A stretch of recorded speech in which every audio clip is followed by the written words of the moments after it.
Hey everyone, jumping in really quickly, I want to paint a first model in my new studio, and we're going to be doing a test scheme for my Genestealer Cult Army, or the Combat Patrol at least, in the form of the quad bike from that box set. So let's jump straight in and see how it's painted. We are going to be starting off with the model in sub-assemblies, keeping the engine and the lower half of the vehicle body separate to the plating and the rider. This lower section is the area that would most likely get the most wear and tear and end up being rusty and worn.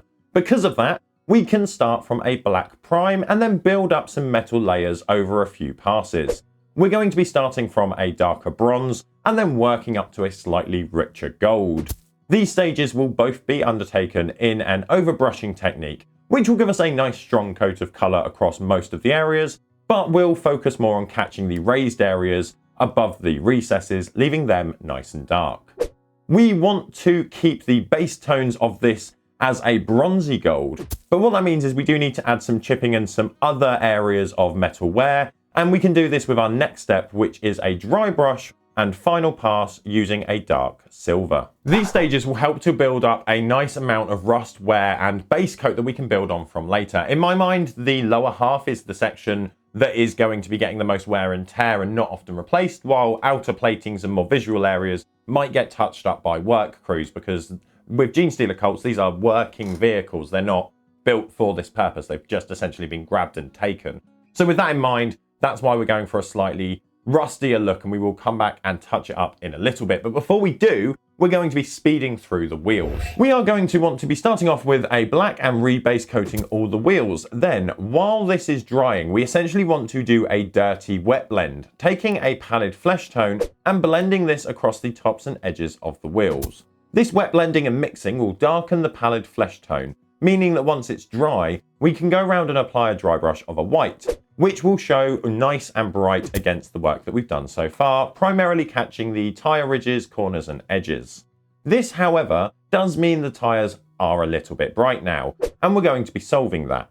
What we need to do is grab a black wash and slather this all across the wheels.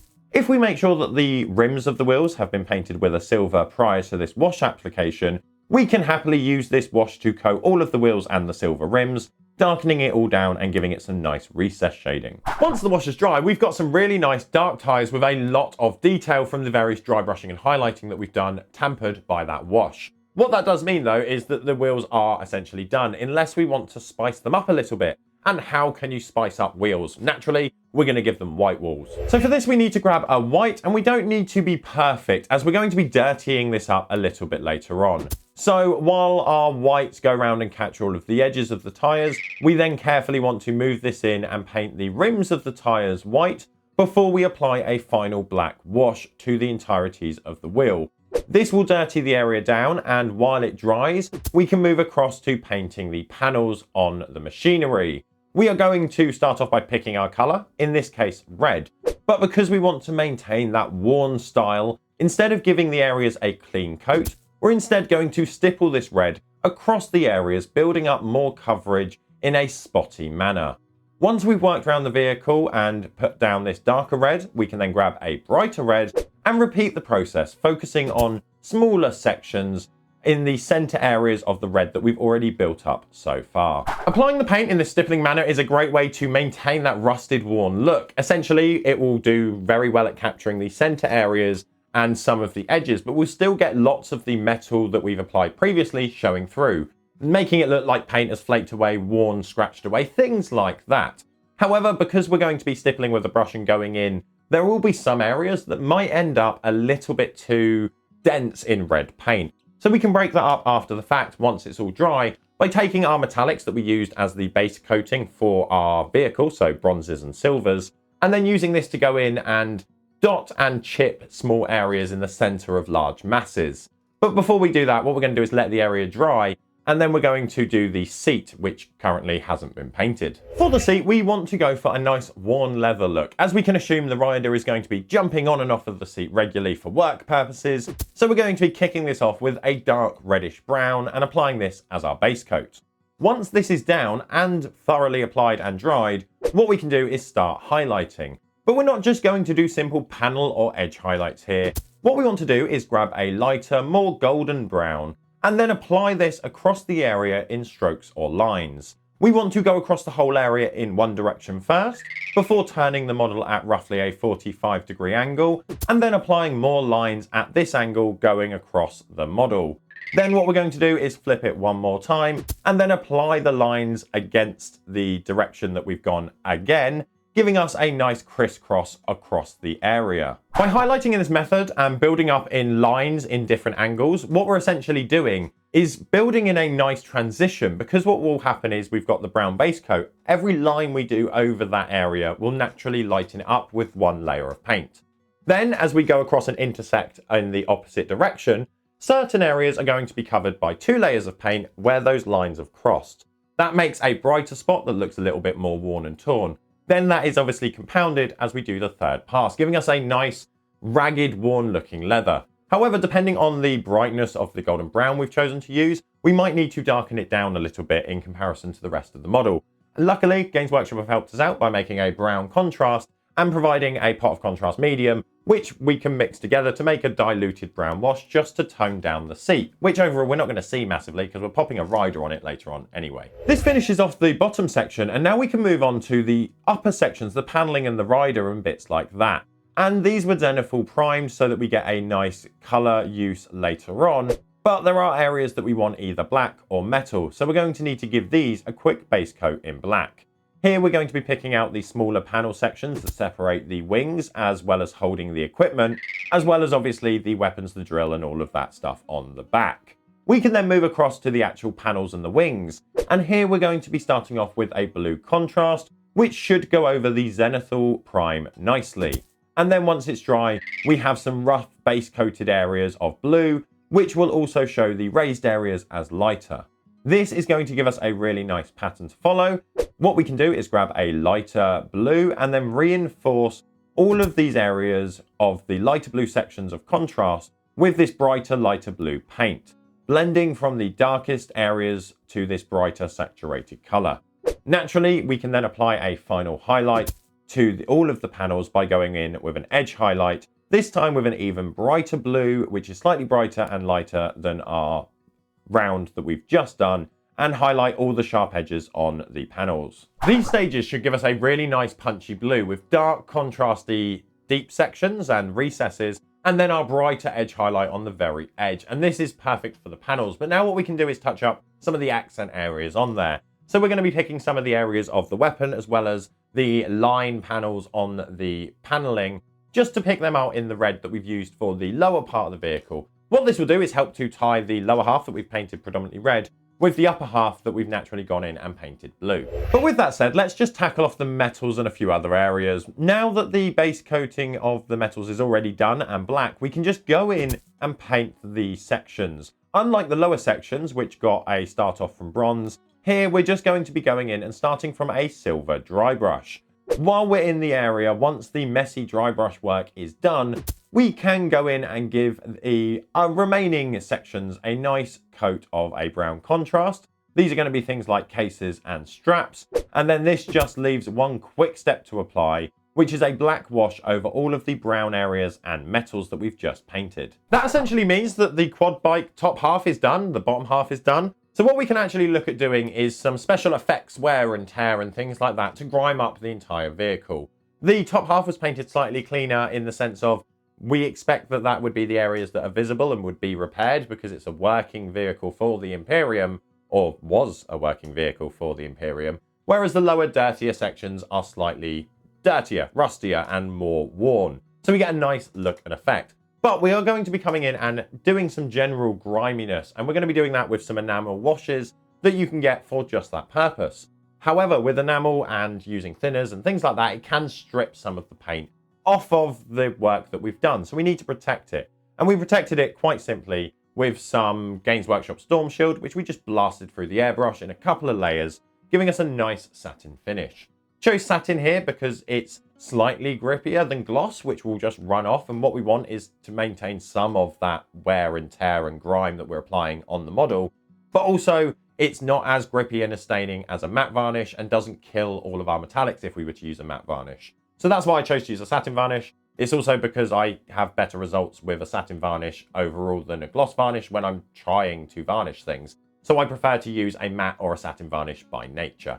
With that all said, once it is varnished via an airbrush, a spray can, or by brush, we can grab our washes and get to work. Starting with the chassis, we're going to be taking a dark grimy colour, and then we're going to apply this all over the tyres as a small test area. We want to apply a relatively thick layer of this wash across all of the wheels. This will naturally tint the whole area, or more so cover the whole area in a dark green tone. Then what we can do is slap down some pure thinners across the areas of green which we've laid down, starting from the top down.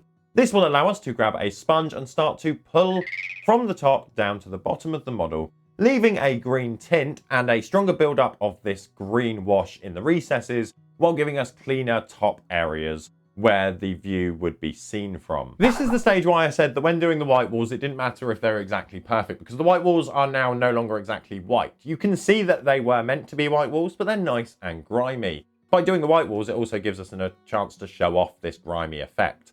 Now, that was the test. We know roughly how it reacts. We know how it's going to work. So let's go a little bit deeper. We're jumping into the actual body of the chassis, the rusty red, the rusty metals and things like that. And for that one, they do a rust effect, and we're going to get going with that.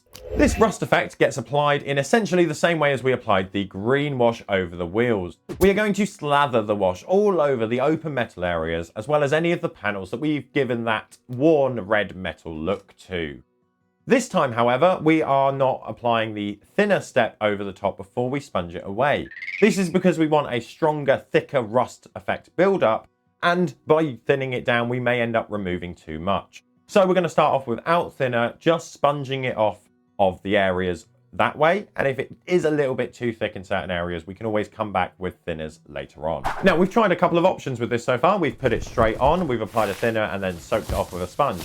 Number two, we've gone in straight from the bottle and then we've just soaked it off with a sponge. So with the third option, why not mix it up? What we're going to do is thin it down before we apply it and then sponge it off. And if you're enjoying yourself, why don't you try hitting the subscribe button, because it really does help us out. With that all said, let's take our brighter of this set of washes that we're using and start painting those panels. So for this application, we took a spare base to use as a small well palette, and then we mixed roughly 50% wash and 50% thinner.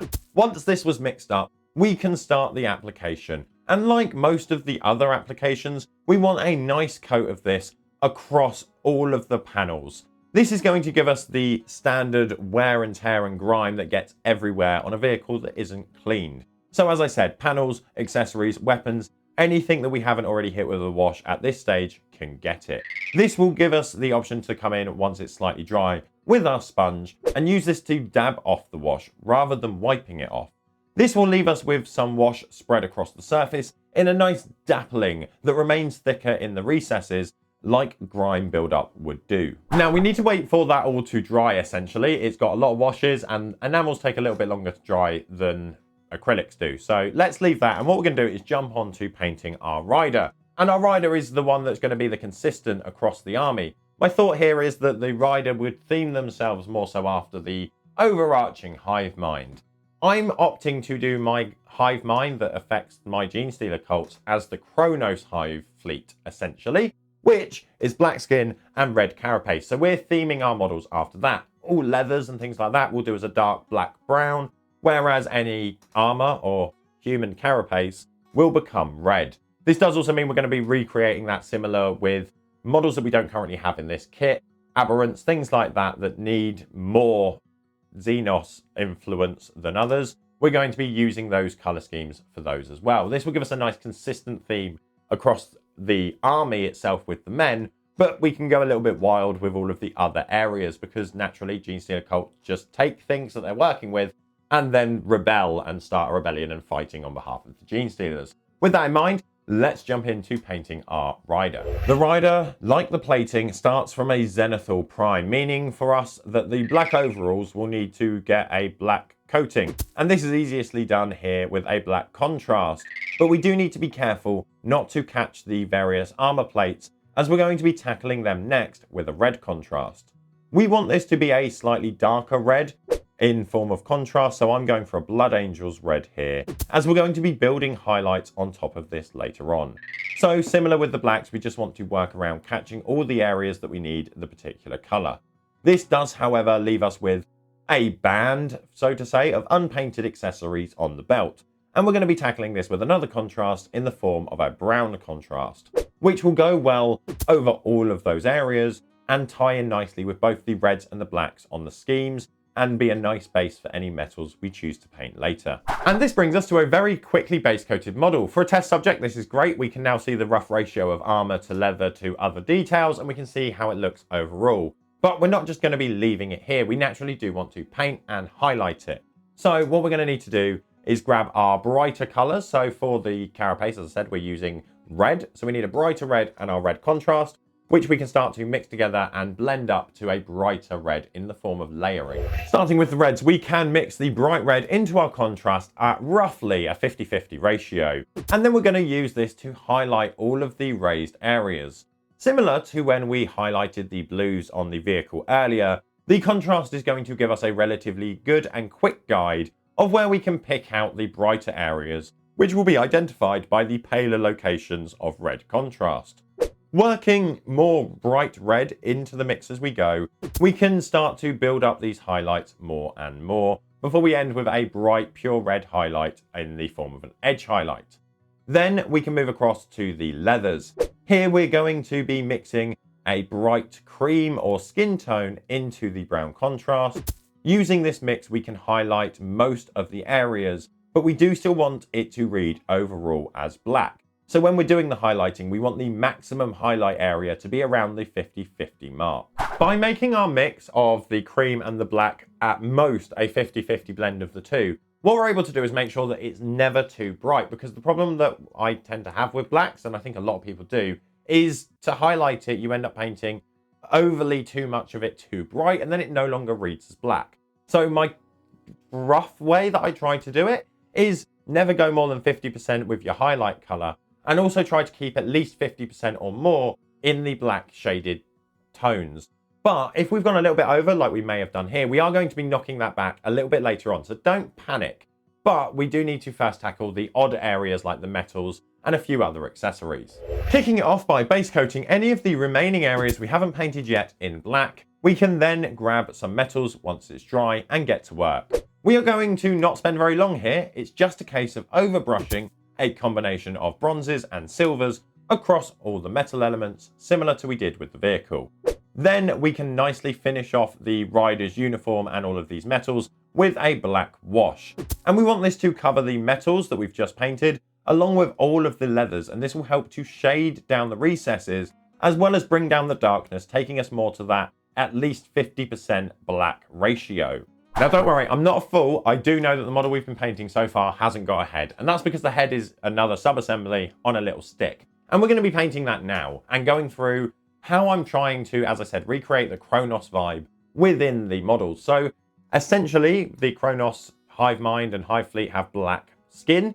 So I'm going to start with all of the infected Imperium members, I guess is the best way of saying that, to have that central area as black. I appreciate not all of them you can see the chest area, but at least that will always be the black skin, as if it's spreading out slowly from their internal areas. What this means is people that are heavily infected and are clearly mutants or mutations will have more of their area in the black skin. And then I'm going to go for a normal skin tone of a rather desaturated pallid flesh as our highest point. So as you get further away from the center, if you're not as infected, you're going to have cleaner looking skin, which is kind of fitting with the lore of Genestealer cults. So we're going to go through how we did that with this model, with the black skin and all of those other elements. First, we gave the skin a coat of a semi-dark black contrast, but we need to shift this to our pallid skin tone to give some color and definition. And this is done by giving a near complete coat on all of the raised areas with a 50-50 mix of our black contrast and our chosen skin tone. This is going to be hitting things such as the scalp and the raised areas furthest away from the body, while the lower face sections are only going to get a very small rough highlight using this mix, leaving more of the blacks on view. Then we can add a little bit more flesh tone to our mix and apply another layer, brightening up the top of the head and elements like the nose and the cheeks, before we finish off with a final highlight of pallid flesh on the sharpest, furthest points. And that's essentially the model sorted. What we do need to do is go around and just do things like the lights. I didn't really touch on the lights, and that's because I just gave them a dot of white and then a layer of Tesseract glow. Obviously, we could spend a lot more time on the lights and then apply object light sourcing, things like that if we wanted to. But for a test model, not particularly keen on doing that. So once those were done, we could essentially just plug it together, stick the top on the bottom, stick the rider on the top, and the model is good to go. And I really like this as a theory test for my army, essentially, or what will be the combat patrol. We've got the top person, who is relatively cleaner because he's going to get off, take, and have the option to clean things. And then the vehicles can all look really grimy, but they can also look completely whatever I want them to. They can be any color, any theme, anything like that. And then it will be the rider that ties them together. Obviously, we're going to need to test that theme, and we're going to test that theme by painting the bikers that come with that ATV. And if you're interested in seeing that, well, you need to subscribe because it isn't out yet. But you will see it in not too long. So this is how the ATV came out, and we will get the bikes sorted in not too long, and we'll see how it goes. But if you want to check out a Genestealer cult related video now, and you don't want to leave me, don't worry, we've got this video here where we paint personally one of my favorite Genestealer cult models, the Saboteur, in the Atom MiG range of new paints that they have released. Gave it a try, and we painted with only these models except for the metals. So why not check that video out if you want some more Genestealer cults. Otherwise, do remember to subscribe so that we can see you next time.